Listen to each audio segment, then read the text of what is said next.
ठाकरेंच्या शिवसेनेचे नेते अंबादास दानवेंची Y+ दर्जाची सुरक्षा काढलेली आहे। राज्य सरकारच्या गृह विभागाने या संदर्भात निर्णय काढलेला आहे। अचानक सुरक्षा काढल्याने राजकीय वर्तुळात अनेक चर्चांना उधाण आलेलं आहे।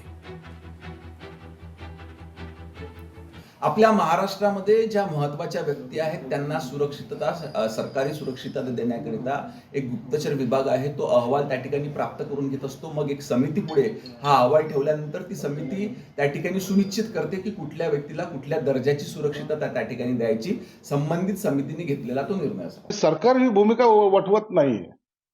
संजय राऊतला मुळामध्ये ही प्रोसेस माहित नाही। सुरक्षा कुणाला द्यायची याच्यासाठी असलेली एक कमिटी आहे। जैन म्हणूनचे अधिकारी त्या कमिटीचे अध्यक्ष आहेत। त्या कमिटीमध्ये कुणाला कोणती सुरक्षा द्यायची याचा आढावा घेतला जातो। आता जितेंद्र आव्हाडाला सुरक्षा दिली गेलेली आहे, एक्स्ट्रा दिली गेलेली आहे। तो काय पक्षाचा आहे, सत्ताधारी पक्षाचा आहे। अनेक असे नेते आहेत ज्यांना सुरक्षा दिलेली आहे। उबाटाच्या काही नेत्यांना किती लोकांना सुरक्षा दिलेली आहे।